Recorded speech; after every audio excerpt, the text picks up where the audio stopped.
Bravanel. A Patrícia Bravanel, ela vai falar para nós aqui da mudança depois do sequestro que aconteceu na vida dela, depois da perca do pai dela, né, o Silvio Santos, não é isso? A mudança. O que aconteceu na vida da Patrícia? A pessoa que ela era para o que ela se transformou agora e na responsabilidade que está nos ombros dela. Nós temos matéria também, você vai ouvir o áudio aqui, né? Você vai ouvir o áudio e você vai na minha playlist, ativa o sininho, deixa um like, entendeu? E você vai acompanhar a matéria, essa e outras matérias que tem lá. Vamos lá, Patrícia Bravanel, depois do sequestro, né? Ela mudou. E o sequestrador da Patrícia foi enterrado aqui na cidade de Cotia, né? Fernando Silva Pinto, se eu não me engano, Fernando Silva Pinto. Não tem mais nem a Catatumba do Caboclo mais lá, né? Entendeu? Foi enterrado aqui na Raposo Tavares, em Cotia. O Fernando Silva Pinto. Tentou, né? Tentou sequestrar a Patrícia Bravanel, né? E a Patrícia fala nessa história hoje, né? Ela diz que mudou a vida dela porque Deus se fez presente, né? E foi Deus mesmo, né? Foi Deus. Porque a mão de Deus, ela protege.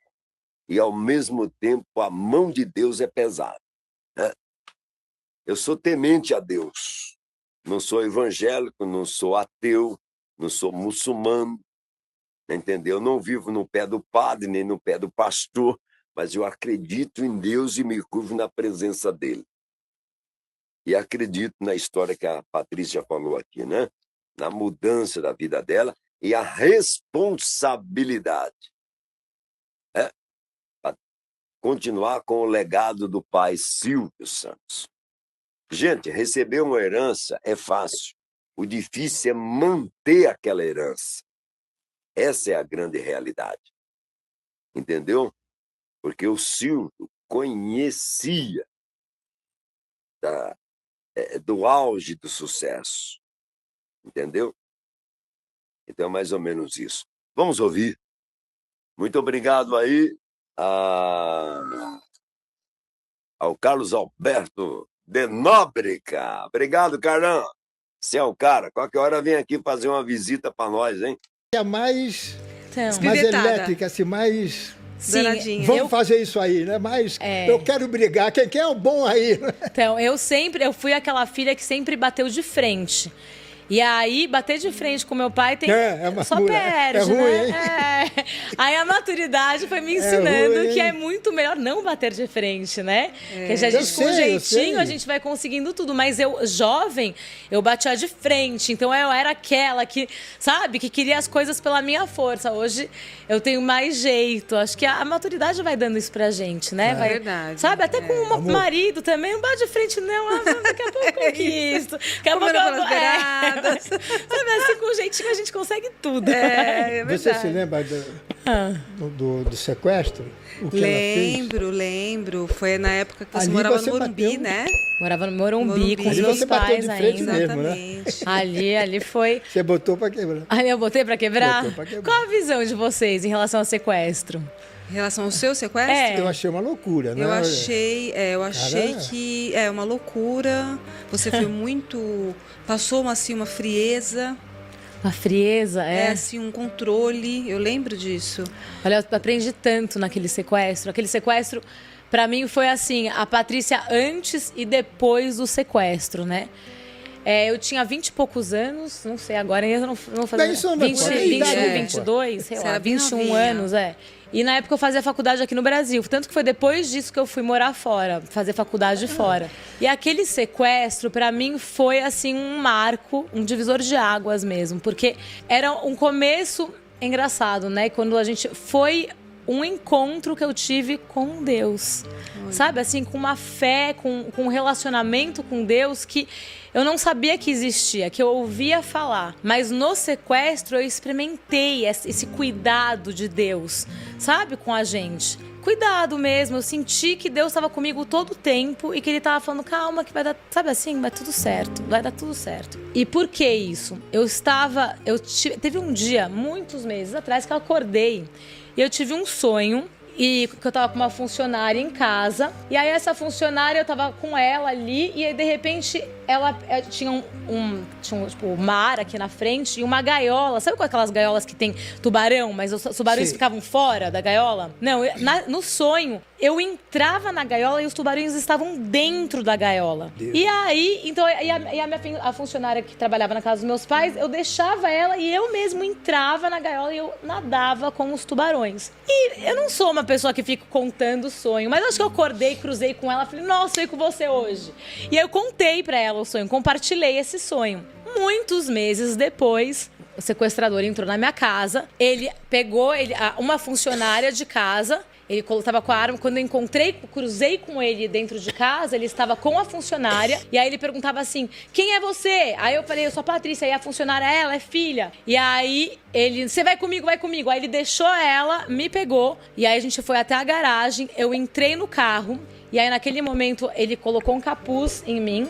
Eu entrei no carro, ele falou assim, olha, Patrícia, isso aqui é o sequestro. Eu sou o Tubarão 1, ele é o Tubarão 2. Que isso? Tô arrepiada. Nessa hora, eu lembrei do sonho. E aí eu só vi assim, Deus tá comigo. Tipo assim, Deus já tinha meio que... E no sonho, eu nadava no meio dos tubarões e nada acontecia comigo. Então me veio aquela Nossa, que forte. Certeza que nada ia acontecer. E ali foi uma experiência que eu falei, gente, Deus é presente, né? Deus tá comigo, Deus tá aqui. Deus, ele me deu um autocontrole, uma segurança, como você mesmo disse. Sabe assim, eu fiquei todos os dias assim, sabe, convicta que nada ia acontecer? Que nada ia me... Ele foi para pegar você foi a primeira que ele viu? Eu acredito, assim, a história diz, né, como eles falam, que eles iam pegar a mais nova, que era a Renata.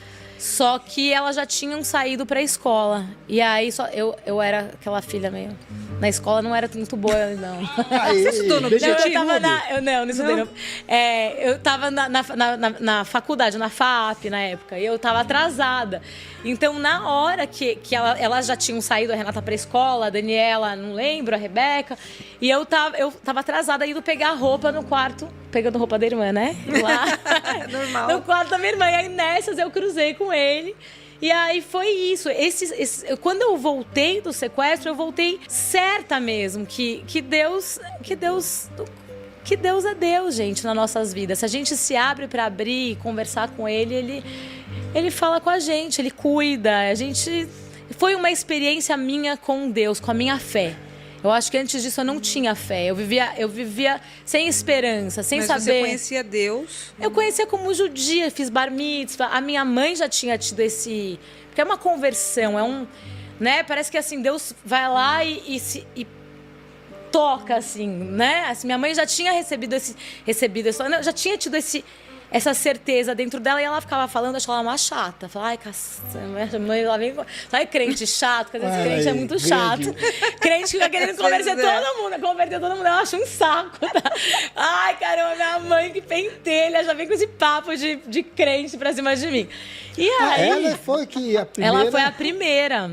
E aí ela queria... Tudo. O que ele falava? Não, meu pai achava... Não, ele no começo ele ficou só observando, e aí depois ele teve uma época que ele ficou bem assim... Não contra, mas bem assim, observando, não tão entusiasmado. Mas aí, conforme ele foi vendo o nosso amadurecimento, porque tem algo que acontece no nosso coração, quando a gente tem fé, né? Quando a gente se relaciona com esse amor, conhece esse amor de Deus por nós, que é tão individual, Deus tão grande, tão preocupado com tanta coisa, como que ele vai se preocupar comigo, né? Oi? Mas quando de repente a gente conhece um Deus que se preocupa com a gente... É uma coisa muito maluca que acontece, mas acontece, tá, Carlos Alberto? Sou louca não, tá, gente? Mas acontece. E comigo aconteceu. E eu não quero ser essa crente chata, não quero fazer ninguém crente, tá? Não preciso acreditar no que eu acredito. Não, mas falar de Deus é gostoso. Mas pra mim foi uma experiência Então, assim, antes eu conhecia Deus de ouvir falar. E depois do sequestro, eu senti Ele comigo. Eu conheci Ele falando comigo. Então, assim, foi uma experiência minha com Deus. Ninguém tira isso de mim hoje.